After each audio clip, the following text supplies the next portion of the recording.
Hi everyone, and welcome to the second and final installment of our weekly series of video lectures, Lesson 3B. Here we'll close out our discussion of this key question: what do genocides kill? As you see here, we round out our week with the 4 remaining pieces of assigned readings. Reading 4 is by Helen Fine, the American sociologist who we've read every week thus far, although this will be our final selection of hers for the remainder of the semester. Next we turn to American historian Eliza van Joudenvoortge, who is perhaps the foremost specialist on gender and genocide. Reading 6 is by the late American philosopher Claudia Card, who also brings a distinctly feminist approach to the topic. Finally, Reading 7 is by Israeli historian Shmuel Liederman, who profiles the thought of the great German Jewish political theorist Hannah Arendt, who we'll be reading more of next week. So let's dive right in. Let's start by recalling from last week a crucial part of Fine's definition of genocide, i.e., the sustained, purposeful action by a perpetrator to physically destroy a collectivity through the interdiction of the biological and social reproduction of group members.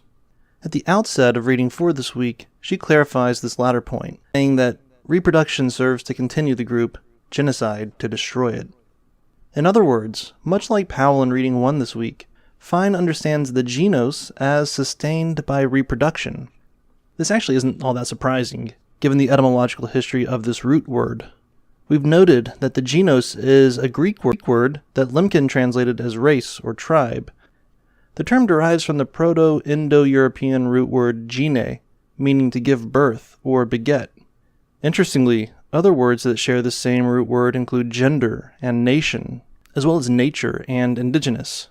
Anyways, just an interesting side point.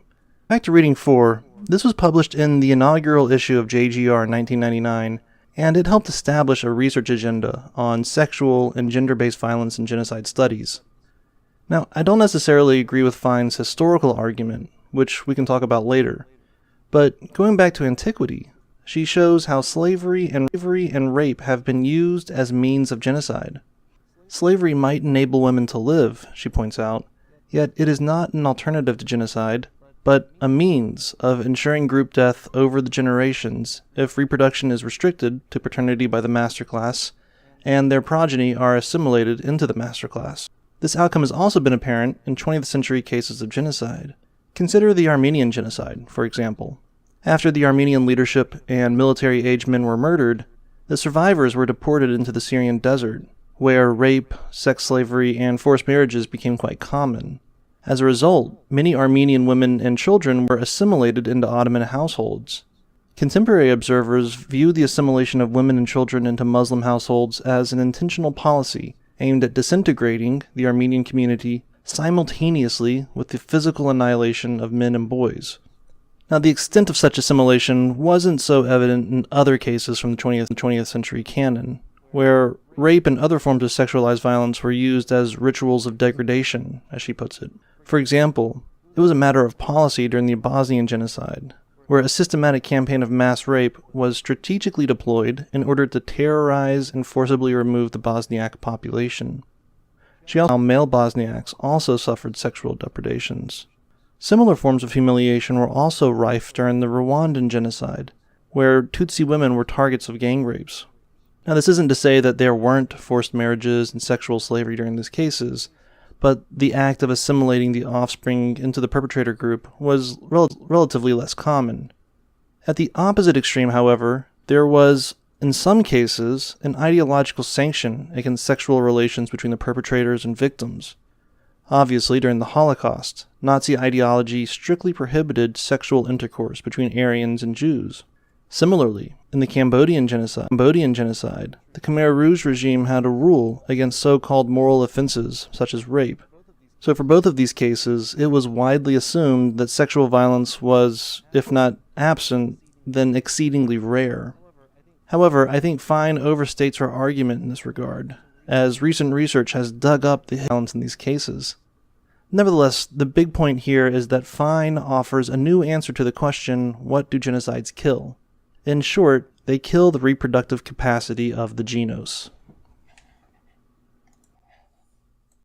The author of Reading 5, van Joudenvoortge, built upon Helen Fine's path-breaking 1999 essay, including her emphasis on the reproductive dimension of genocide, while also advancing the research agenda on gender and genocide even further by posing a fresh response to the question, what do genocides kill?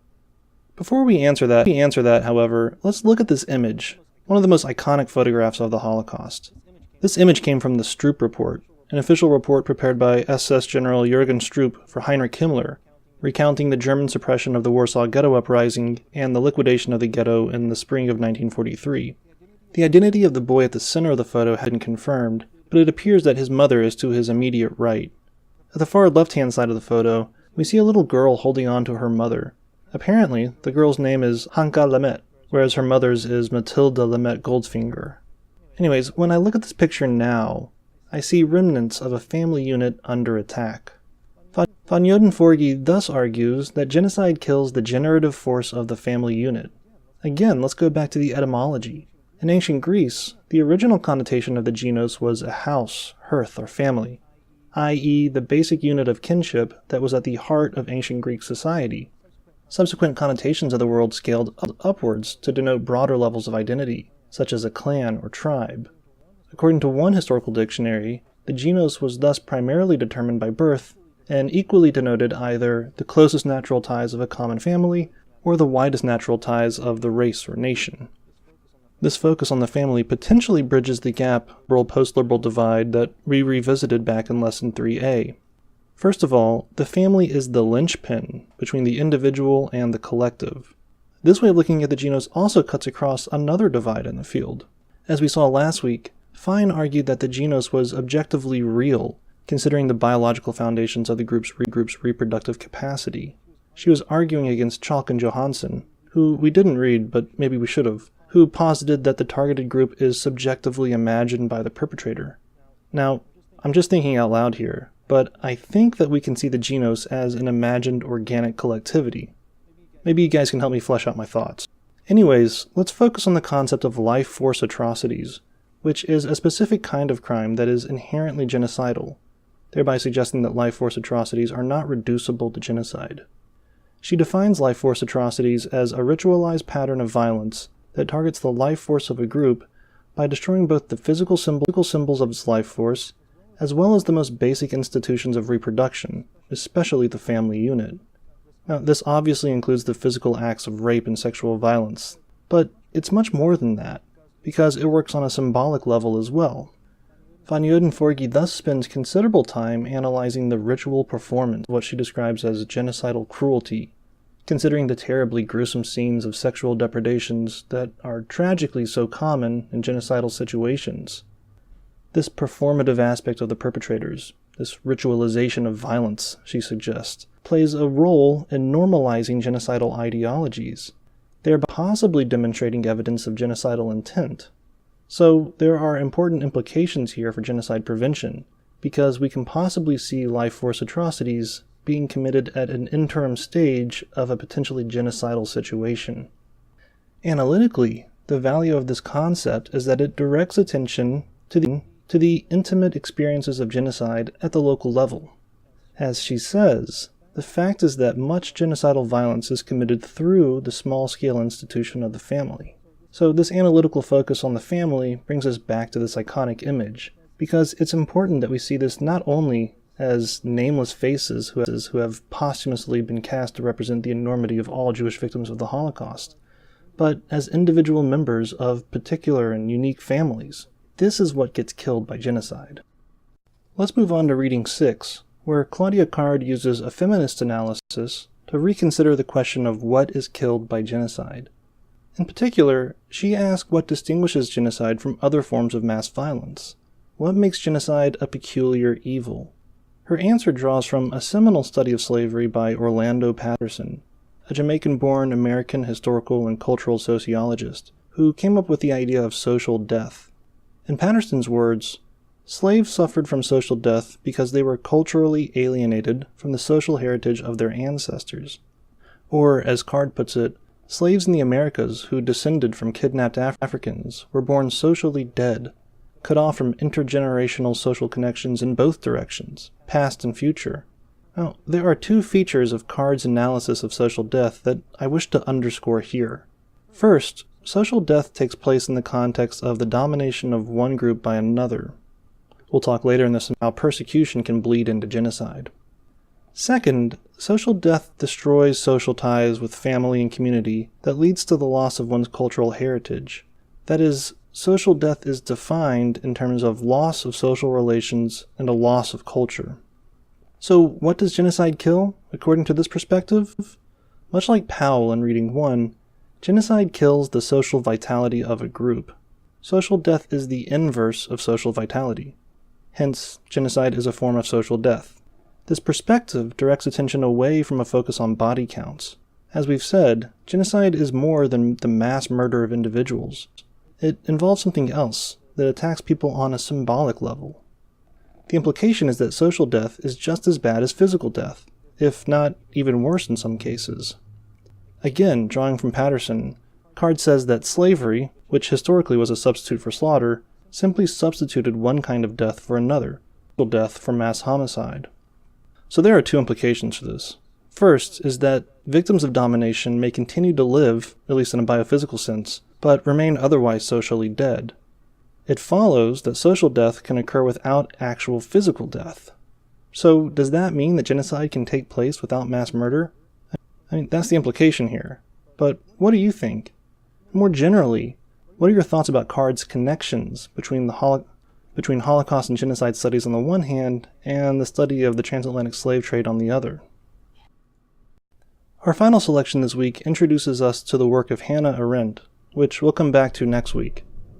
Arendt was a German Jew who fled the Nazis before the war and immigrated to the US, where she became a renowned political theorist. But before we get to Arendt's ideas, let's put this into context by rephrasing our question of the week. And that is, what do we lose from genocide? The author of Reading 7 highlights one recent response to this question by American philosopher Larry May, who argues that groups do not have value in themselves. The harm to groups is in terms of how individuals are affected. The destruction of a group, where most of the members are also killed, he says, is a truly terrible crime. But this seems primarily because of the widespread killing of individuals. The destruction of a group, where individuals are not killed, is harder to see as a great crime. And that's his argument, at least. And this is a fairly typical liberal response, but it stands in stark contrast to Raphael Lemkin's idea, which was that genocide deprives the world of a group's cultural contribution. Now, I put the word culture in scare quotes here because, as the author points out, Lemkin's notion of culture was really about so-called high culture, the implication being that genocide against a group without quote-unquote high culture would somehow be less of a loss. Now, Arendt's response is much closer in form to Lemkin's than it is to May's, but she avoids Lemkin's pretenses. Basically, she argues that genocide is a unique crime because of the loss of the unique standpoint and perspective of the world that a people can no longer offer to us when it is destroyed. In short, genocide depletes the world of human plurality. This existential approach to the distinctive harm of genocide is promising, at least for a couple reasons. As the author of Reading 7 explains, the relational character of Arendt's political thought allowed her to overcome the dichotomy of a collectivist versus individualistic approach. Thus, we can appreciate the alternative viewpoints of Larry May and Raphael Lemkin without abandoning either. Much like our focus on the family transcends this binary, we can't see genocide without either the individual or the collective. Secondly, Arendt shows us how all of humanity suffers because of genocide. Genocide thus constitutes a great loss in terms of the richness of our experience and understanding of the world. This point relates to something von Joden-Forgey said back in Reading 5, where she said that genocide, a crime focused against the human status of specific groups, is simultaneously, because of the universality of our generative process, a crime against the continuation of the human species as such. So, what do you all think of this existential approach? Does it help clarify the ethical significance of genocide, and why it matters for all of us, no matter what our background is, by nothing more than the simple virtue of our common humanity? Okay, and that's it for week 3. As usual, your discussion form assignment is due at the end of the week, and don't forget that your final draft for the keywords paper is due at the end of the week as well. However, I'm making a change with the due dates, as this week is Rosh Hashanah. As such, I'm extending the deadline for these assignments to next Wednesday, which is September 12th. That's for both the discussion form assignment and the keywords paper. but we're still going to start week 4 on Tuesday, so there's going to be a bit of an overlap. In order to stay on schedule, we're just going to have to be flexible when it comes to the due dates. Anyways, thanks for listening, and I'll see you next time.